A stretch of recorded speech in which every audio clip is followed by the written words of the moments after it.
Yo, what's going on, guys? It's your boy. Welcome back to another video. Today we're going to be doing something that I wasn't really expecting to do, but I've seen a bunch of other people doing it, and now I felt like I had to.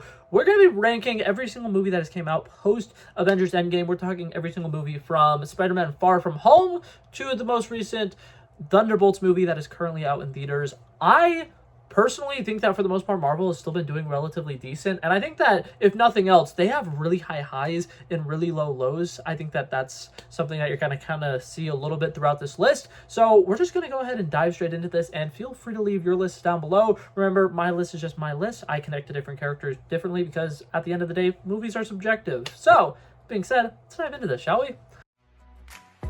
Alrighty, and coming in dead last place, we have Thor: Love and Thunder, and I think this is undoubtedly the biggest misfire Marvel has ever had. And I think what makes it so painful and so frustrating to me is this movie has all the ingredients for an incredible Thor movie. I mean, you have Thor dealing with his depression and finally getting, back into the rhythm of being Thor and being a hero and being a god again. You get to see him reuniting with Jane Foster and the whole storyline with her having cancer, which is actually the best part of this movie. They undoubtedly actually treat everything about that incredibly serious. The whole fact that she's just like, I want to die fighting is a very brave thing, and I think that that is awesome, and I like that we get to have that character journey throughout this movie. And then we have Christian Bale, arguably one of the greatest actors of all time. I have him in my top 3 list. And you get him to play the villain of this movie, Gore the God Butcher. Somebody who not only physically can rival Thor in a really interesting way, and we can get a lot of cool action sequences that way, but can also morally give Thor something that he's going to have to grow and learn about throughout this course of this movie. Gore's whole thing is that the gods are all-powerful and almighty because of the people who believe in them and the people who worship them. And the gods are absolute douchebags. And so he's going around and he's murdering every single one of them because he feels betrayed by the gods. And then you have Thor, who, 1, is a god, should be afraid of this guy, and 2, goes to Omnipotent City where all of the gods live, and they make fun of him, they ridicule him, they do not take him seriously whatsoever. They all are absolutely terrible. And you realize, oh, well, the main villain is saying all the gods are really bad, and Thor just realized all the gods are really bad. Maybe they should talk about it. Maybe they should have some kind of discussion. Maybe Thor should grow in some way, shape, or form throughout this movie. But no, he gets no character development whatsoever. He's super silly and stupid the entire course of the movie. And every single serious scene is immediately cut by a terrible joke. It is completely ruined. The screaming goats gag is about, 12 years too late. There's just so many pieces of this movie that just absolutely fall apart the second you try to watch it. And then another thing that I hate about this, Taika Waititi has mentioned that this is a movie for kids. We really like kids to, watch this movie. They make a lot of jokes about, silly little things. They have a lot of moments where the kids get to have a bunch of powers, and this big third act moment where all the kids get to save themselves instead of just being kidnapped. But then you also have orgy jokes. And then you have jokes like Thor saying, "We'll return and we'll feast." Not on the kids, just completely unprompted. And it's who was this movie made for? Because it's tonally all over the place. There are parts of it that feels very mature and it feels like it should be for an older audience. And then there's moments where it's these little kids are fighting around with little lightning powers and they're basically indestructible now. And why? This movie is just so all over the place. It's a smorgasbord of just bad. And one of the main things that kills me about this movie is it had potential. I feel like the Jane cancer storyline, like I said, is incredibly good. And they completely undermine and undercut all of the emotional value we would get from her death sequence because, for one, "Eat my hammer." One of the worst line deliveries ever, and just why is that line ever written? That was terrible. Oh my gosh, you came up with this cool battle cry, "Eat my hammer." Are you fucking serious? That is so bad. Anyways, not the point. Not what I'm trying to get at. They fake the death of Lady Sif because we see her early on in the movie and oh my god, she got her arm cut off, and oh my god, she's bleeding out, she's gonna die. And then that's undermined by jokes. And then later in the movie, we have a moment where, oh my god, Korg is potentially gonna die. He just got completely destroyed. And then, oh nope, actually he's still alive. And he's like, by the way, I just need my head to be alive or whatever. And then the next sequence where they go to the negative zone or whatever, where there's black and white and they're on the moon that has the really low gravity or whatever, Tessa Thompson gets stabbed, and it's oh my god, Valkyrie's about to die. You fake us out with 3 characters' death sequences, and then by the time we get to the end of the movie, and we have Jane Foster actually die, it doesn't feel serious anymore. You completely lost us, and it kills me so much how bad this movie is. Alright, and coming in 13th place, we have Ant-Man and the Wasp: Quantumania. I think that one of the interesting things about Marvel Phase 4, Marvel Phase 5 is that they're kind of like, cutting off the ends of trilogies. There's, multiple franchises that they have had their run, and now this is going to be the end of it. And Quantumania was really weird because they were like, this is going to be the start of a new phase of Marvel. We're going to introduce the big bad for the next couple of Avengers movies, and it's going to be in an Ant-Man movie, which all the previous Ant-Man movies are like our palate cleanser movies. I mean, for crying out loud, we literally have, Ant-Man, which is like a small scale in between Age of Ultron and Civil War, and then we get Ant-Man and the Wasp, which is in between Infinity War and Endgame, and it's supposed to be this small, lighthearted movie. We have a fun supporting cast that we really enjoy. We usually are doing like heist things. Everything feels smaller in scale, and it's great, and it fits the Ant-Man character super well. It's very charming. It has its own identity. I love the first two Ant-Man movies to death. They're literally some of my favorite movies. If I'm going to rewatch a Marvel movie, it's going to be one of those two movies. And then you take everything that's special about those two, get rid of all of it.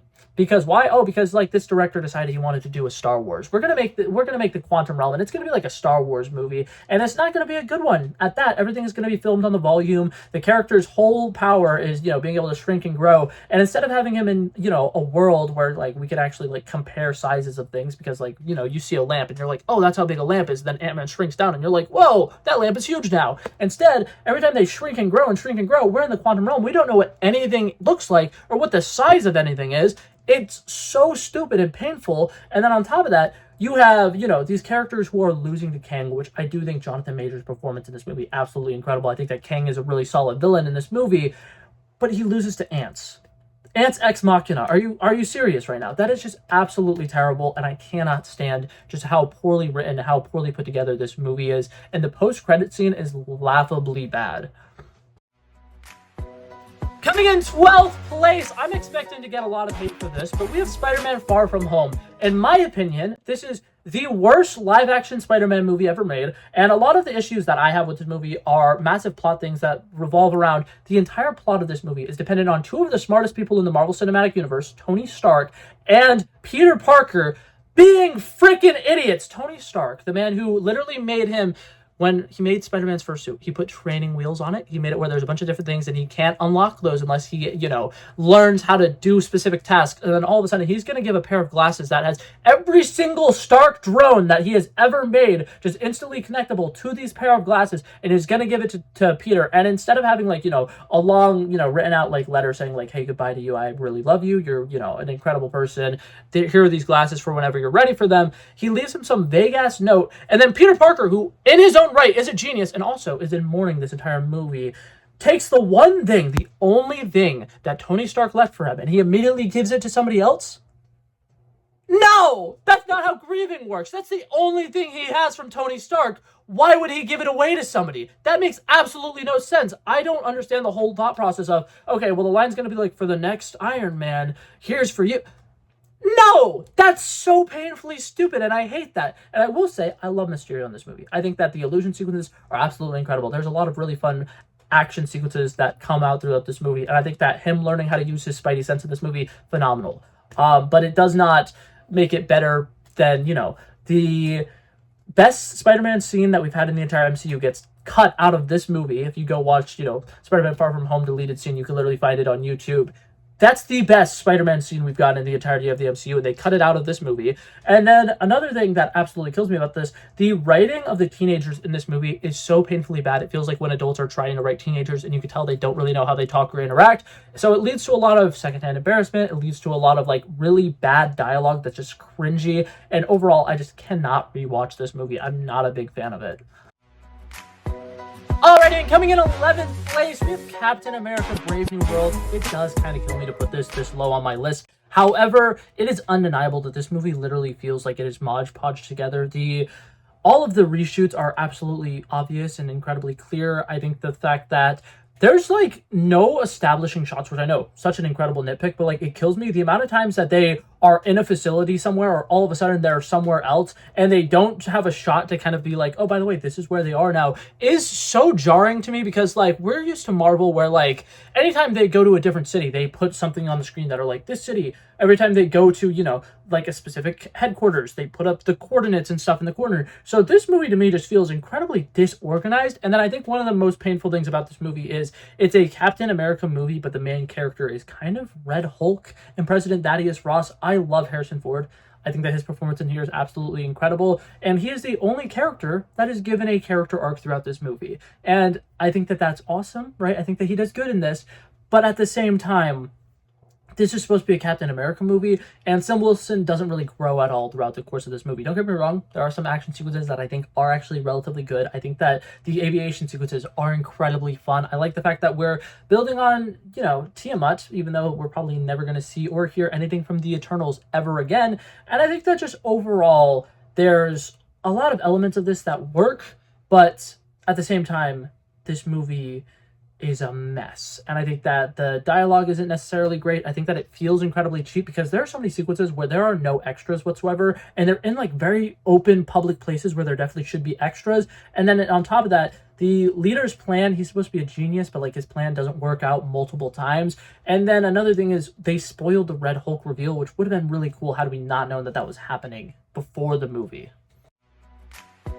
Alrighty, and coming in 10th place, this is a movie that struggles with a lot of the same issues as other Marvel movies recently. We have The Marvels. I like this movie. I think I should go ahead and say that right off the bat. I have a really good time with this movie. I think that the first act of this film is absolutely incredible. I love the whole body swapping situation that's going on. I love the action sequences that we get once they learn how to control the body swapping. And I think that overall, this is a really great way to integrate a bunch of characters who relatively have nothing in common. Like, if you think about it, Ms. Marvel is like a super fan of Captain Marvel, but like, how would they interact in a way that's natural and makes sense? I think that they find a pretty seamless way to do it. And I think that for the most part, the only thing that this movie really doesn't have going for it is the villain is very flat. They don't do anything particularly interesting. They're not a massive threat. They don't have this like ominous presence that you're like, oh my god, that's a scary villain. And I think that another thing that really sucks about this movie is we don't get to spend a lot of time with the three women in this movie just hanging out. I think that one of the places where Marvel excels the most is letting the heroes just kind of be people first. I really like sequences like the party sequence in Avengers Age of Ultron, and just moments like that where it's like they're just hanging out as regular people. And we have multiple sequences where they're like, they go to like this big fancy gala. They're on a planet where everybody else is singing, and like this should be a really cool moment. But for some reason, they're kind of just like quickly cutting from this point to this point to this point to this point so that they can get to the final battle. And I do hate that this movie feels incredibly rushed because of it. Coming in 9th place, we have Deadpool and Wolverine. Yes, you can go ahead and boo me now. Yes, just continue booing me. Here's my thing about Deadpool and Wolverine. Did you hear my complaints about Ant-Man and the Wasp: Quantumania? Same exact thing. This is the third movie in a trilogy, right? We got Deadpool 1, Deadpool 2, and then Deadpool and Wolverine. It's supposed to be like this big climactic finish. It's supposed to be like a big sending off point for the Fox X-Men universe. It doesn't really feel like an ending at all, for one. And for two, one of my main complaints about this is I love Deadpool 1. When that movie first came out, that was my favorite movie for probably about like 4 years. Then Deadpool 2 comes out, and it's like a watered down version of the original movie. It doesn't really have any serious moments. The action sequences, in my opinion, aren't as great. And then this third one is the exact same problem. They substitute all of the interesting side characters and subplots and some of the serious moments and some of the really cool action sequences for this multiversal tie-in. And we get to, you know, applaud because, oh my god, Wesley Snipes' Blade is in this. And I understand if I was older, I probably would have loved that a lot more. But one of my biggest takeaways from seeing this movie, because I saw it in theaters 3 times, was all of these characters who are returning, aside from X-23, are characters who haven't played the role in probably like 15 years, and it really doesn't feel that special that they're here. And so it's one of those things where it's just like, yay, we get cool cameos, but also we sacrifice an interesting plot. Dopinder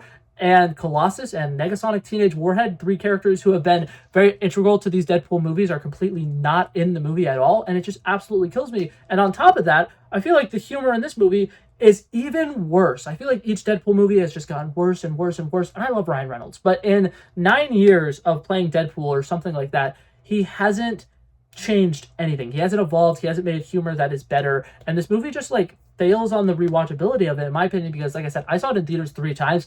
I've not been able to watch it a single time since because I know it's not going to be funny. It's going to be painful. A lot of the action sequences aren't really that good, and it's just very, very disappointing. Coming in 8th place, I know people are going to get mad at me for this one, but we have Eternals. Yes, I think Eternals is better than Deadpool and Wolverine. I think Eternals gets hated on way more than it absolutely should. For one, I want to go ahead and say this. When I first watched this movie and I left the theater, I immediately texted one of my buddies who was like so done with Marvel, and I was like, buddy, you got to go watch this movie immediately. It does not feel like Marvel at all, in the best way possible. I think that all the characters have really interesting motives that I really, really like. I like the fact that they're trying to establish this very interesting world, and they have so many interesting, like, moral battles to be had in this movie. Like, oh my god, well, you know, a billion other lives are going to be born if we let this emergence happen, and like the debate between that and this is very interesting. The fact that they discover that the deviants are just like them, and then them kind of having like moments where specifically Athena has a moment with Kronos, the deviant in this movie, where they kind of are like realizing, oh my god, they're kind of similar, and that, you know, they're both fighting for the wrong reason and they should really be teaming up. I think that there's a lot of interesting plot points in this movie. I think that Mercari's action sequences are absolutely phenomenal. Icarus looks absolutely phenomenal, and I understand that a lot of people's complaints are that there's too many characters.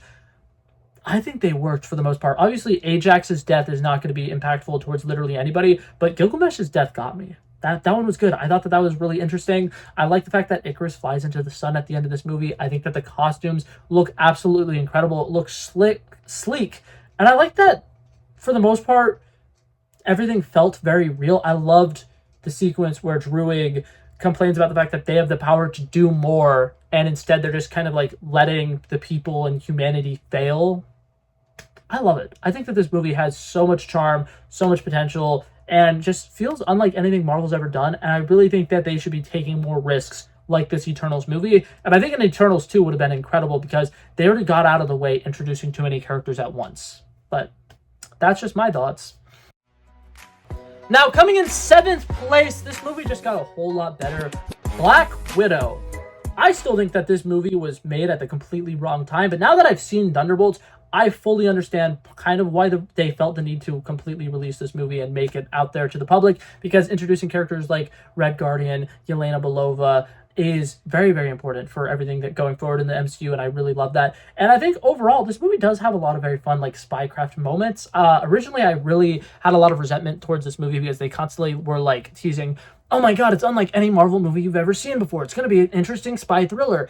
It feels like a regular Marvel movie, but I am okay with that now. I absolutely love it. I think that a lot of the stuff with, like, the Alexei prison break scene is so entertaining. I think that Taskmaster is epic. Before they do the reveal towards the end of the movie, every fighting sequence we get with Taskmaster is absolutely incredible, and I love it. I think that Florence Pugh and Scarlett Johansson's chemistry with each other, the way that they bounce off of each other, is so well done in this movie. It's incredibly entertaining. They feel like a little found family here, and I love it. I think that that's awesome. And then on top of that, I feel like the stuff that they do at the Red Room, despite being slightly underwhelming, it's really interesting. I like the lore that they developed for it, and I like the way that they're able to take down the Red Room. And I also, the opening credits of this sequence, I know this sounds stupid. The opening credits of Black Widow is absolutely phenomenal. It is incredible vibes, and I absolutely love everything about that. And so overall, I just think that this movie is a really good time.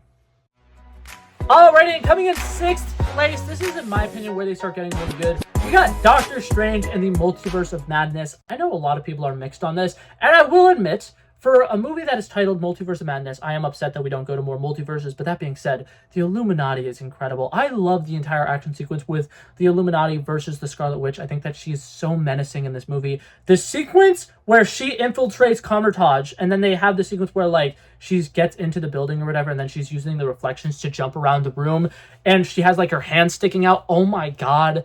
Sam Raimi's direction in this movie is so good. And I love the overall story, and just like constantly being asked, you know, Stephen Strange, are you happy? And then throughout the course of this movie, him realizing that, like, he's not happy, but that's okay. I think that mental health has surprisingly been, like, a really big theme of the last couple of phases of Marvel. And this movie was one of the first ones to really do it, in my opinion. And they handled it incredibly well. And I love the fact that this Doctor Strange that we've been following in the MCU is different from some of the other Doctor Stranges because he realizes he doesn't need to be the hero. And I like the fact that he guides America Chavez throughout this movie instead of trying to steal her powers and, just be the almighty, all-powerful Doctor Strange. I think that that was a really interesting story, and I like the fact that by the end of this movie, the Scarlet Witch kind of realizes the errors of her ways, and the fact that, the way that they defeat her is just having her face her children and having her come to the realization that, like, her children are terrified of her because she has lost control, she's lost her mind, she's absolutely driven insane. I think it's captivating. I really like it. And then also the action sequence where Doctor Strange sleepwalks or dream walks into his own body or whatever, but it's a corpse, and then he fights using the, what's it called, the souls of the damned or whatever. That entire action sequence is epic. It is insanely cool. I do really love this movie.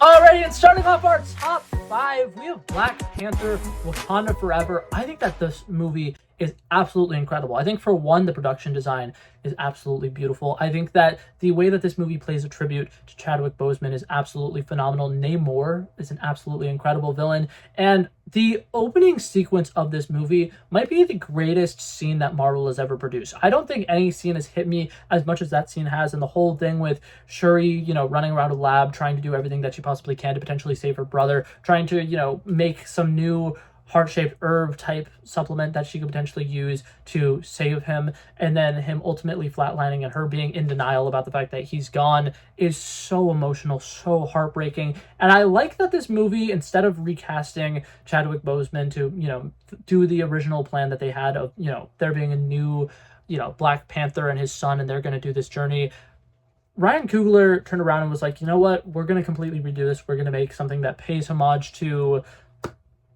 Chadwick Boseman, completely, honor his legacy. And the movie that they give us is absolutely phenomenal. I think that aside from the CGI of certain suits in the third act, this movie from start to finish is breathtaking. I think that the scene where Namor completely infiltrates Wakanda is an absolutely impeccable action sequence. I think that the enemies in this movie, like the war that these two people have against each other, is just absolutely phenomenal. And there's a lot of messaging in this movie that I personally am not going to get too deep into, but it is insane. It is so good. It is so well done. And I just think that one of the main things that I like about this movie is that superheroes are people too, right? And that's something that Marvel in particular usually does an incredible job with. And something that I like about the decision to not recast Black Panther in this movie is we are not immune to dying, right? I think that a lot of times, especially in these Marvel movies, a lot of people think like superheroes, they can live forever or whatever, they're never gonna die, they're invincible, whatever. And having him die of natural causes is such an incredible decision and such an incredible message to remind people who are watching these films that your days are numbered and that time is limited, and that everybody, whether you're a king, whether you're, a brother, father, superhero, it doesn't matter, your time will come one day. And it's very emotional, and I think that this movie is one that is really hard to rewatch because of how emotional it is, but it's a really good movie. Alrighty, and coming in 4th place, the only origin story we have gotten from Marvel in the last 6 years, we have Shang-Chi and the Legend of the Ten Rings. I think that this movie, from start to finish, is just absolutely phenomenal. I think that all of the action sequences are so well choreographed. I think that Simu Liu as Shang-Chi is just the perfect casting, and I love all the stuff that we get to see with kind of the underground, cityscape, and the fact that, there's this fighting cage, and we get to see one of my big things about the interconnected universe with Marvel is that it's so easy to just throw in a couple things to remind people hey, by the way, these movies are related. When you go to the cage matches and you're seeing characters like Abomination, and you're seeing an extremist, soldier fighting in one of these, side matches, it is such a fresh reminder of the fact that this is a connected universe. Everything could potentially, you can see anybody here.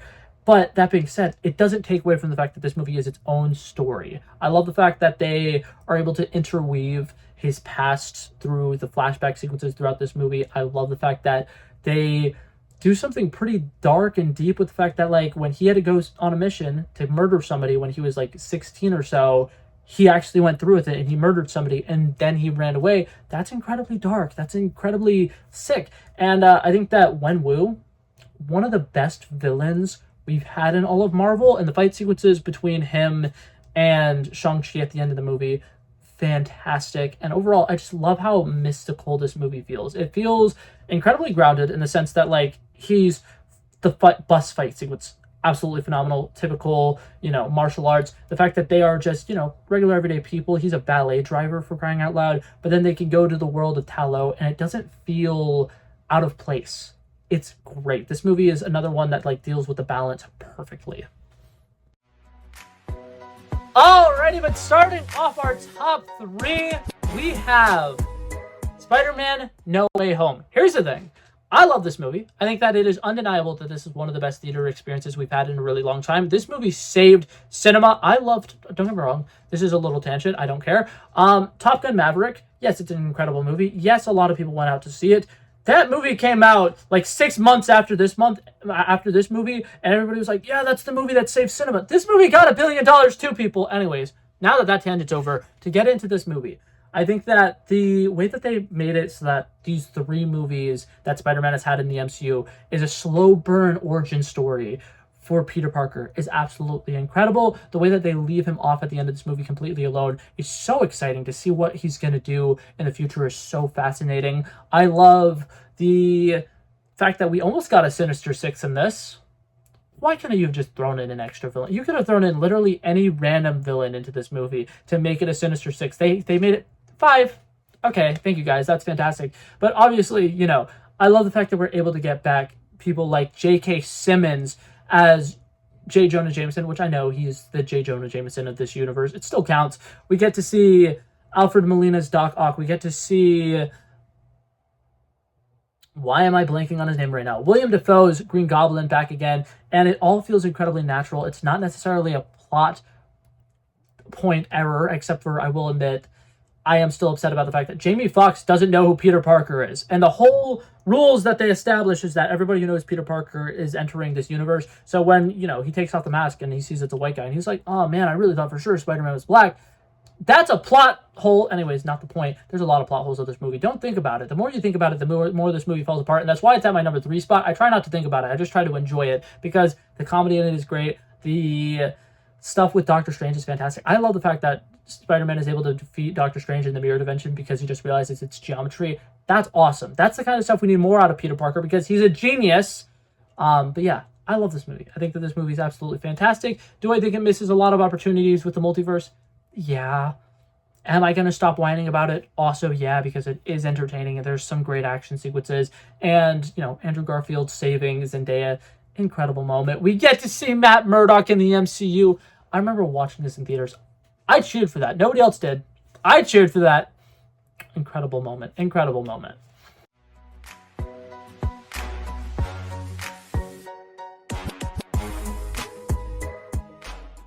So badly, and it absolutely lived up to my expectations. I'm so excited about this movie. It is so good. I'm going to try to avoid spoilers because I'm releasing this shortly after the movie has came out. But one of the main things I'm going to say, I have said this about Marvel for forever. If they ever announce a project and you're like, who is this project even for? Why would they even bother making this? And it's some like weird niche character like Agatha All Along or the Thunderbolts with this specific lineup, and you're like questioning it. That movie is going to be good. And the reason I say this is because a big studio is going to greenlight a Captain America movie regardless of what the plot is, regardless of what story they have to tell, because like, yeah, it's Captain America. That's one of our popular IPs. But if somebody pitches, hey, we should do a show for this Agatha Harkness character, they're going to sit down and they're going to be like, why does this character deserve a show? Why does this group of people, like this group of heroes that we're getting in the Thunderbolts, why do they deserve a movie? What's special about them? How is this going to work? Give me the plot. And then they give us one of the best plots Marvel has ever had. It's such a character-driven story. We're getting to deal with a bunch of characters who, and I think this is really ironic, people have been comparing this to like, it's Marvel Suicide Squad. We get a bunch of suicidal heroes that feel incredibly real. Something that I like about this movie, completely tiny little detail, multiple characters mention doom scrolling and being on their phone and how that's making them depressed. I love it. You're accurate, Marvel. You know what's up. This feels so incredibly real. All of the characters feel so incredibly real. They're all dealing with their own kinds of depression, grief, guilt, shame, and they're all battling these internal battles, and then they decide to make the villain the Void. Are you kidding me? That is so peak. Are you serious? That was genius. Whoever's decision that was, give them $17 million. I don't care. He's absolutely right. That was the perfect villain for this movie. It works so incredibly well. The way that they decided to do a third act that isn't just punchy, punchy, kicky, kicky, but still has some actions to satisfy the people who want that punchy, punchy, kicky, kicky. It's fantastic. I absolutely love it. The team dynamic, everybody bounces off of each other incredibly well. One of my biggest complaints about the Marvels was that they don't have a lot of moments where they're just being people together, they're interacting with each other and having these random one-off conversations. We get a lot of those. And I think that it's a really great thing. Between Ghost, Yelena, and John Walker, there's like 4 or 5 different scenes throughout the movie where they're just talking about one another, and they're talking about their personal lives. They're talking about, certain things that they do as heroes that kind of, like, at one point there's a sequence where they're talking about John Walker's like helmet, and he's just like, yeah, I like my helmet. I think it's cool. Do you think it's cool? And it's just like, these people who are loners trying to make friends again, and it's kind of awkward, and I like that. I think that this movie has such a unique feel, and the fact that they're announcing like, hey, this is going to be a team that we're really focusing on going forward, I'm excited about it. I think that these characters are so interesting, so compelling, so layered that it's hard to not root for these guys.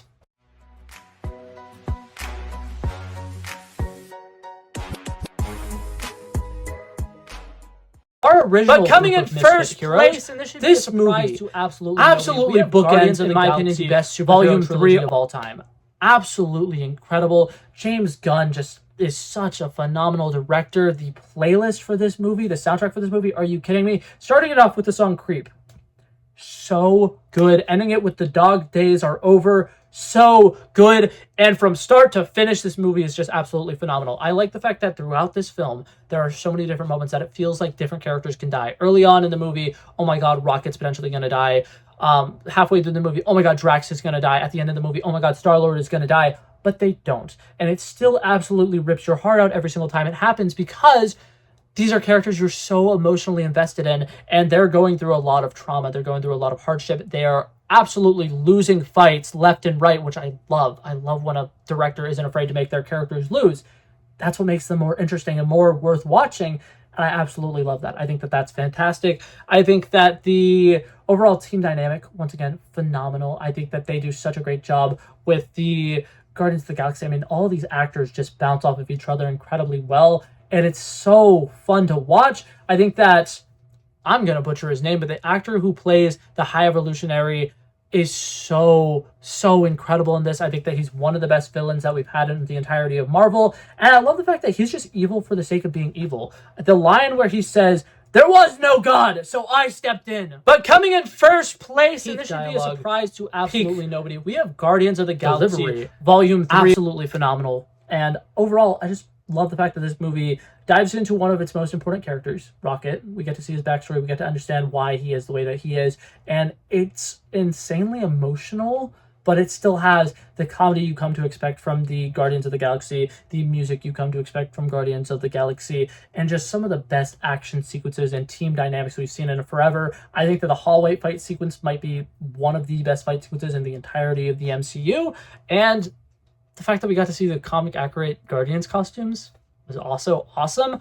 I love this movie. I think it was phenomenal. And I think that one thing in particular that I also really like about it is it's tight. Every single scene that is in the movie feels like it needs to be in the movie, and that's perfect. But yeah, that being said, that was my entire ranking. If you guys disagree, feel free to leave your list down below. Would gladly have discussions about these because I am very passionate about Marvel. This is the thing that really got me into movies in the first place. It's something that got me reading, which was a struggle for me growing up. So I absolutely love these characters. I love all of the... I love all the movies. Like, even some of these movies that I absolutely rip to shreds, I enjoy them at the end of the day. So I like discussing them, talking about them. Like I said, feel free to leave your ratings down below. But I'm going to go ahead and sign off here. Thank you guys so much for watching. If you liked it, feel free to like and subscribe, and I'll hopefully see you guys in the next one. Peace out. Bow. Bow. Bow.